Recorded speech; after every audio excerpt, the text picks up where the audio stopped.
নমস্কার প্রিয় দর্শক বন্ধুরা, রিতাস কিচেনে অনেক অনেক স্বাগত জানিয়ে আজকের রেসিপি শুরু করছি। আশা করি সকলেই ভালো আছো, আমিও ভালো আছি। চলো শুরু করা যাক। প্রথমে আমি মাছগুলো ভালোভাবে ধুয়ে নিয়ে এসেছি। বাজার থেকে কেটে নিয়ে আসছিল, আমি ভালোভাবে ধুয়ে নিয়ে আসছি।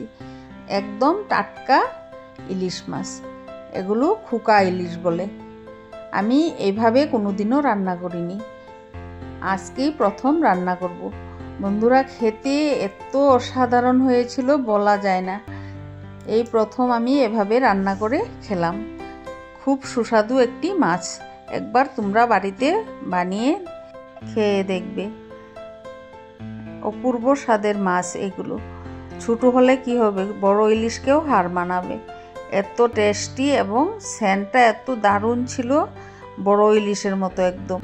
প্রথমে আমি মাছগুলোকে নুন, হলুদ, কাঁচা সরিষার তেল 1 টেবিল স্পুন, জিরে বাটা হাফ টিস্পুন সরিষা বাটা, একটি পেঁয়াজ, 4-5টার মতো কাঁচা লঙ্কা বাটা দিয়ে আধ ঘন্টার মতো রেস্টে রেখেছিলাম। কড়াই বসিয়ে দিয়ে দিচ্ছি 2 টেবিল স্পুন সাদা তেল, ফোড়নে দিচ্ছি কালো জিরে।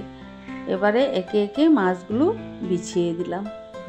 এবার উপর থেকে মশলাটা ঢেলে দিচ্ছি, দিয়ে পরিমাণ মতো জল দিয়ে আমি ঢেকে রেখে দেব।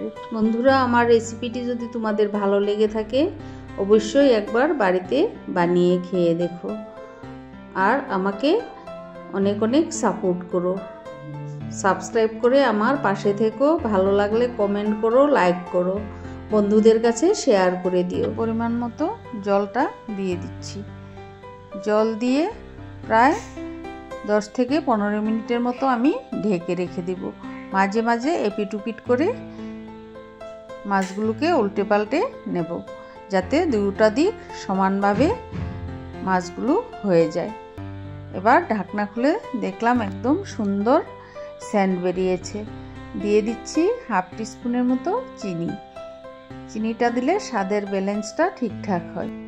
বন্ধুরা, দেখতেই পাচ্ছ কালারটা চেঞ্জ হয়ে আসছে। এত সুন্দর কালারটা হয়েছে, এত তেল বেরিয়েছে মাছটার থেকে।